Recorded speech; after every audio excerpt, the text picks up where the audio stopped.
All right, so welcome to my low waste kitchen class. So I wanted to finish out July because I did last week with low waste bathrooms. So I figured a low waste kitchen class might be helpful for all of us. So again, with all of my classes, it's really about progress over perfection. And so taking little steps here and there can really make a big difference in lowering our waste, living more eco-friendly, and more in line with holistic wellness.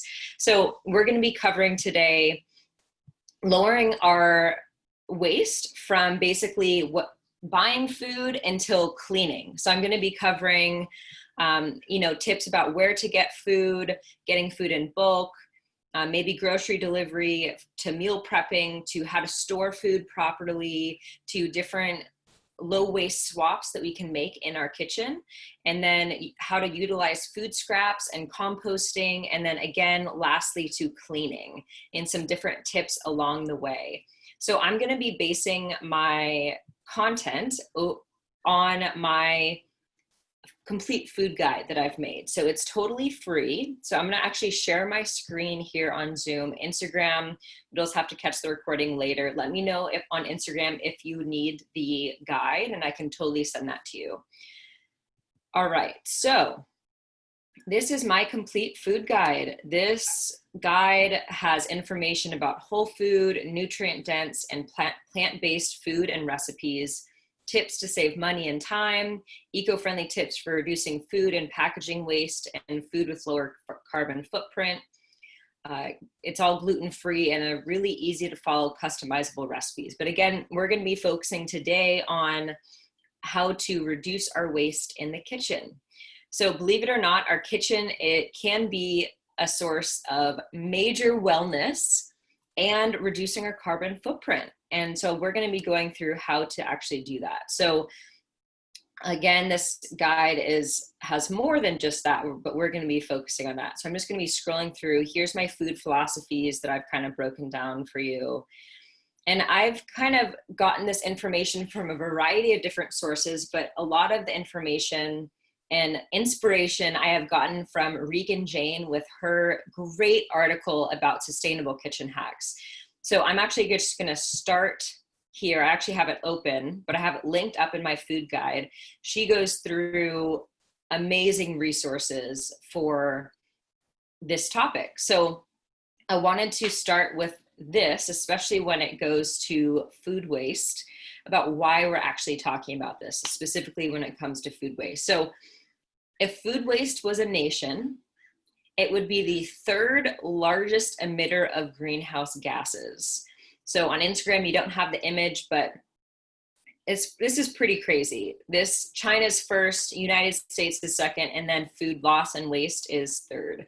The problem with food waste going into the landfill is when it breaks down, it produces methane, aka the same thing that cows burp and fart, right? And so that causes a lot of those greenhouse gases. So it's a big deal. And not to mention all of the different packaging that we're using in the kitchen. And again, just like I mentioned in my low waste bathroom class, I am not here to judge you. I am not here to be hard on you or say we have to be perfect, because guess what? Nobody's perfect. There's no such thing as zero waste. That's why I titled this low waste.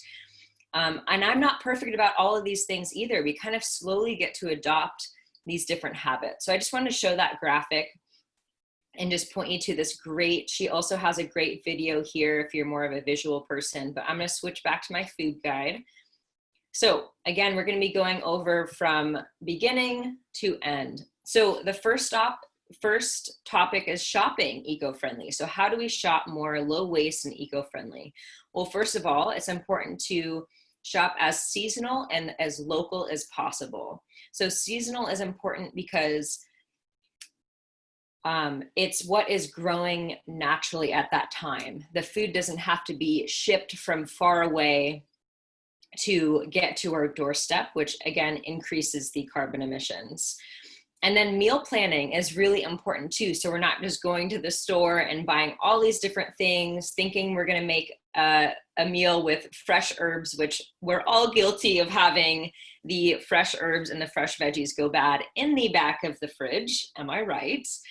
And so meal planning is super helpful. I have actually just learned about a really cool like recipe organizer planner. It's called Plan to Eat. I will add a link in here, but I've been exploring it. I think you can get a month or 2 months free, but it's a great way to save all your recipes and then pull out the ones that you want to make that week, and then it makes a shopping list for you. So you stay really clear about what you want to buy instead of buying all the things that we don't need. And then you can, if you want to, send this into like a grocery delivery service. I'm not sure how good they are about getting things in bulk though. So, you know, we're all still learning about this. And then that brings me to my next point is try to buy in bulk with reusable produce bags as much as possible. I know Trader Joe's is super handy and very price friendly, but most of their veggies are wrapped in plastic. I get the convenience of that, and I get that we can't be perfect in all of this, especially when we're really busy, when we have to feed a family. We don't necessarily always have time to get the big cauliflower or broccoli floret and then chop it up ourselves. I understand that that's like a whole nother process. So again, do the best that we can. But those reusable produce bags are so great. I know that even Trader Joe's is doing better about reducing their plastic waste and having more things available in bulk. So that's great because us as consumers can request that and they actually listen to it. So buying, you know, at the farmer's market is best, but again, trying to bring your reusable produce bags is really handy. You can actually make your reusable produce bags really simply. There's some great tutorials online.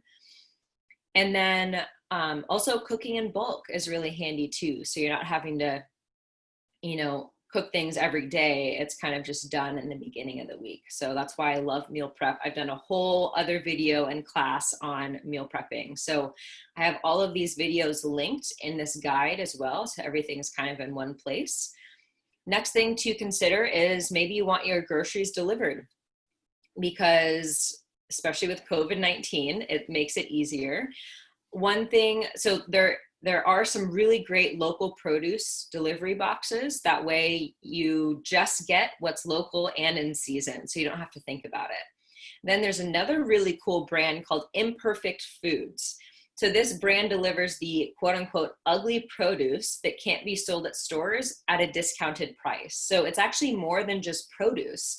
There's like quinoa, for example, that, you know, there's like tricolor quinoa that didn't have the right ratio of the colors, and so they can't sell it at the produce market. So they're selling it through this company for a discounted price, which is pretty cool. So there's like a discount code here linked in my guide as well. And then another cool source of healthy discounted foods that I'm just learning about is called Thrive Market. So I've heard this is much better than Amazon. They give back to families in need. They don't use the slave labor that Amazon does. I'm still working with my Amazon addiction just because of how freaking easy it is. But I think with Thrive Market, it's much cheaper. I was researching it a couple days ago, and the prices for healthy food are way cheaper on Thrive Market. I don't know if you've noticed Amazon getting more and more pricey with food stuff, but something to consider. Thrive Market is great. I want to sign up for a membership soon. So go check out their website for sure. Okay, so now once we've gotten the food in our home, it's important to know how to store it to reduce food and packaging waste.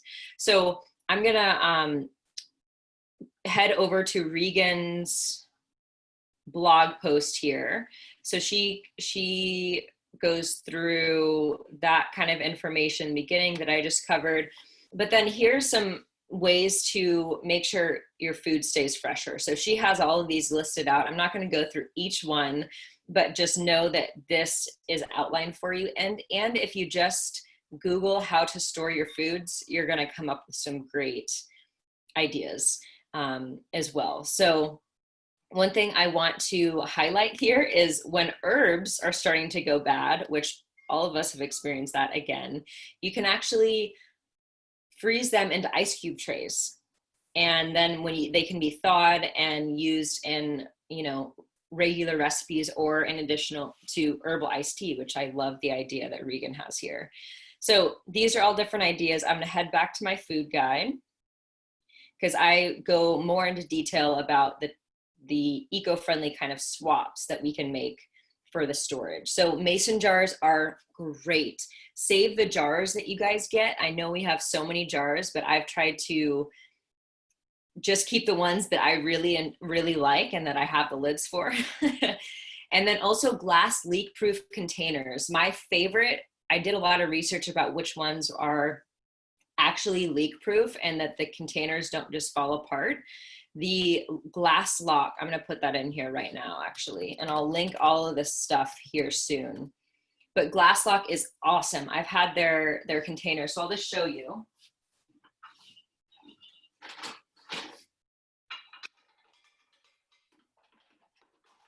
So it just has a glass and then a lid that you snap on, and they're legit leak proof, which is really rad.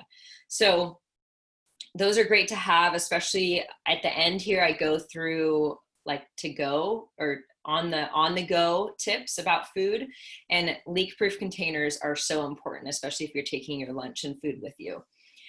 Beeswax wrap instead of saran wrap. So I'm gonna actually stop sharing my screen so that you guys can see these different examples. So this is beeswax wrap. It's basically just a cloth and then it has beeswax on it. So I honestly haven't found the best luck with these, but I think you're supposed to kind of like warm them up. It kind of sticks to each other. So this is a really good alternative to saran wrap, right? And so you can use this, to put on something that you're trying to save in the refrigerator. You don't have to get fancy things like this all the time. Just put a plate on the bowl that you're trying to save for later, right? I think the first step in lowering our waste, which I should put in here again, is using what we have. So use up the saran wrap that you have. I know that all of us probably have saran wrap. So use it up as you can, and then just next time, don't buy it anymore. Like I have a lot of plastic Ziplocs because we got them from Costco, right? These like giant boxes, but I'm not going to buy any more after we run out because I have the reusable Ziplocs that are great. So let me not get ahead of myself. I guess reusable Ziplocs is next. So I'll show you. And these are actually leak proof. So they actually work as dry bags as well, which I found out conveniently in the river last week. So these are great. They also have ones with flat bottoms that can kind of fit more, but you can freeze these, reuse them. They have worked really well for me so far. So you can use like cloth bags too, but that way you can like wash them again, but you can wash these too. I guess they're dishwasher safe, but I just kind of hand wash them. But they're super convenient. They're great for snacks. Great alternative to the thinner plastic of Ziplocs. Let's see here. And then reusable can lids instead of saran wrap. So let's say you use half a can of beans, right? Or half a can of pumpkin, and instead of using saran wrap over it or whatever, you can get these. I mean, these are for like dog food, but honestly, they've worked the best for me. So these you just snap onto the top, and you get to reuse this over and over and over again. So let's see, what else do I have here? And then reusable napkins or rags instead of paper products. So again, I am not perfect at this. We have paper towels right there, but I'm not going to buy more paper towels when we run out because we can just use rags or reusable napkins. So another cool thing is like maybe you have an old sheet or another piece of fabric that you don't want anymore, maybe an old t-shirt, and you can cut that up and make that into your rags or napkins. Super simple. We don't have to go and buy all these fancy like unpaper towels and spend a lot of money on that kind of stuff. Living low waste can be super economic. economic friendly. I don't know if that's the right term, but you get what I mean. So, okay, so I'm gonna share my screen again. So we've kind of talked about how to store food, reduce packaging waste, different eco-friendly swaps. Now let's talk about utilizing food scraps and composting. So food scraps, there's almost always a second use for at least like veggies and fruits. So again, I know we're all extremely busy, so you might be like, Aaliyah, I have zero time to make my own body scrub with coffee grinds or whatever. That's okay. We can do what we can. So my first tip, super easy for you, is to save your veggie scraps for broth. So I just keep a Ziploc container. It's actually a Ziploc that I got from another package that I saved. So one thing to note is to use your old Ziplocs. For instance, I get the like bulk superfood creamer at Costco because I didn't want to buy all these expensive non-dairy creamers and not be able to recycle the container. So I just got this bulk container with powder. And so I think that in turn kind of reduces my waste overall, but I still am left with this plastic packaging, but I'm going to reuse this. So reuse as much as we can. And so let's see, where was I? Okay, so saving veggie scraps for broth. So save all your veggie scraps, your carrot peels, your potato peels, your onion ends, celery ends, etc. Put them in a bag and put them in the freezer until your bag's full, and then you make your own veggie broth with it that you can then freeze again if you want, or use as soon as you make it. It's super tasty, really easy, and costs you nothing, which is great. And then you can also make your own bone broth, etc. But for this food scrap piece, we're just going to be talking about the veggie scraps. There are recipes for all of these things in the rest of my food guide. So you can also save different roots to regrow. For example, end of onions, leeks. I have some celery that I really need to plant. Obviously, it's regrowing. I have some other celery over there, but I've done this with onions. You can do it with leeks, spring onions, celery, etc., in a tray of shallow water to regrow them, and then you plant that into the garden. So that's a really cool food scrap idea. You can also save your coffee grinds for body scrub, right? So coffee grinds, body scrub, super simple. You just take your old coffee grounds, put some coconut oil in it. You can add some essential oils if you want, mix it together, and you have a free body scrub. You can also soak banana peels in water for soil fertilizer. So that's a really cool trick for banana peels. And then you can always compost the end results of these food scraps into your compost. You can also soak citrus peels in vinegar for about 2 weeks to make a DIY cleaner. I personally don't want to do that because I have essential oils for that, honestly. Again, we get to pick and choose what we want to spend time on, but that is an option. You can always freeze these peels in the freezer and make a bulk, infused vinegar if you want to. That's also a great idea. And then for composting, you can start your own compost if you want to. There's some great links that Regan has about composting. You can figure out if your area composts. Again, all of those links are in Regan's blog post that I have linked up there. And so composting can be really simple. It doesn't have to be this big complicated thing, but there's some great options. Even in an apartment, you can compost, which is really cool. So let's move on to cleaning. So how do we lower our waste while cleaning? Let's talk about washing dishes. So it always kind of kills me when I see the water on full blast going the whole time someone is washing their dishes. I always try to compare how I wash my dishes when I'm camping to when I'm home. So when we're camping, we want to save the water, right? Because there's a limited supply. Guess what? There's still limited supply when we're at home. Water is super important, especially in California here. Plus we have to pay for it. So that's a whole nother thing as well. So what I like to do is soap up everything all at once with the water off.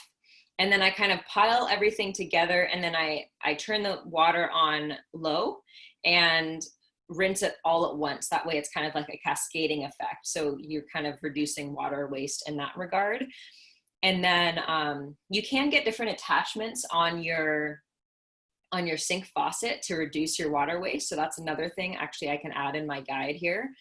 And then for sponges, so again, this is something I'm not perfect at. I still have the Costco bulk sponges that are just plastic, by the way.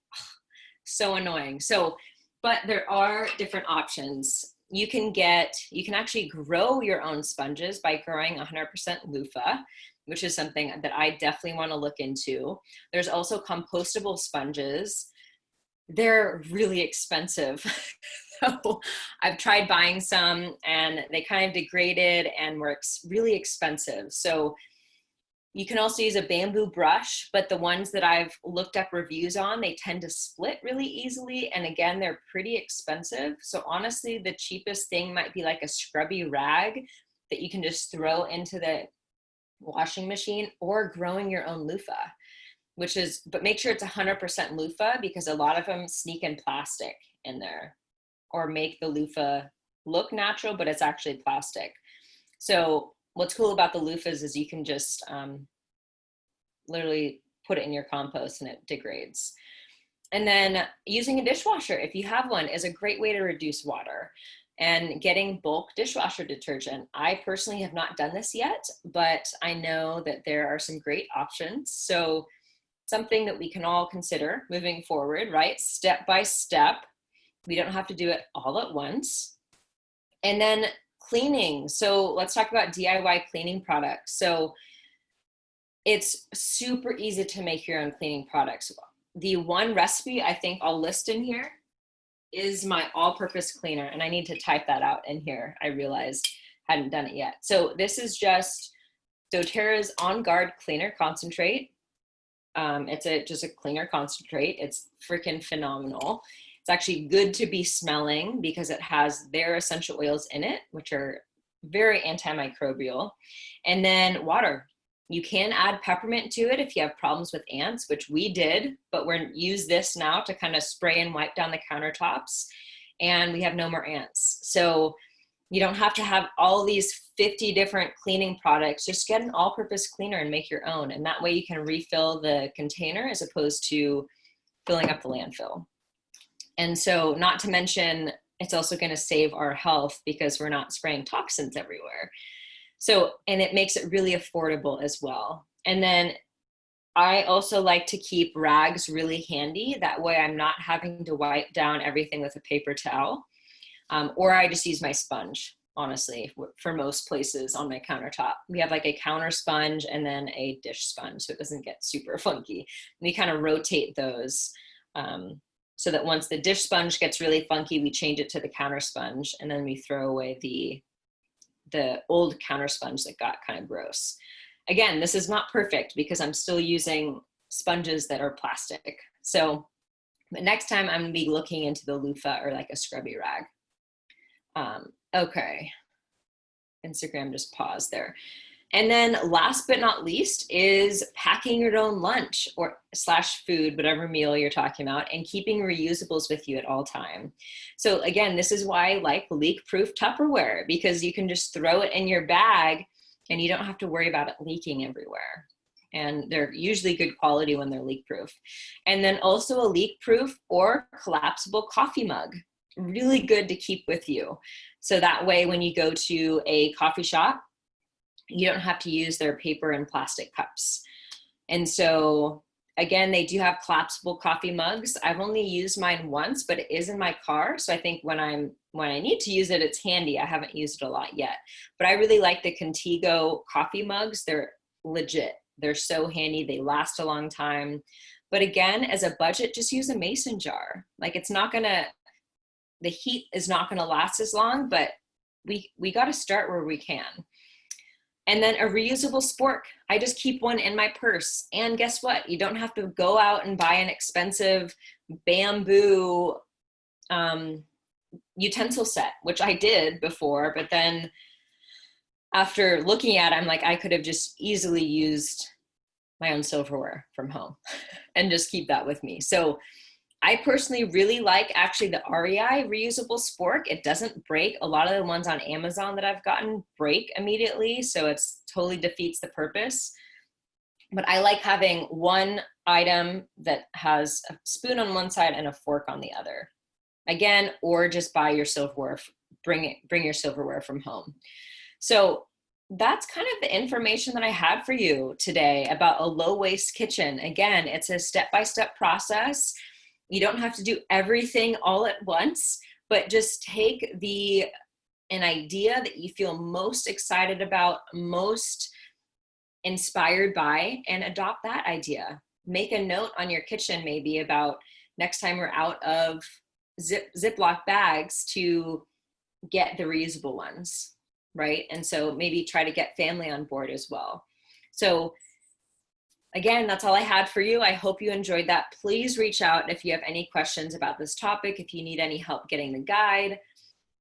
I'm here for you. But without further ado, I'm also taking August off of these classes just to reorient myself, reprioritize some things, work on some healing. So I've been doing classes every week for about 3 months now. I have about 13 classes that I've recorded in the past 3 months for you, and with a corresponding free guide that is super comprehensive about those topics. So go check out my website, aaliyahhagan.com. You can look at the class tab, and then there's class recordings in there. So please let me know if you have any questions, but thank you for watching this, and have a great rest of your day.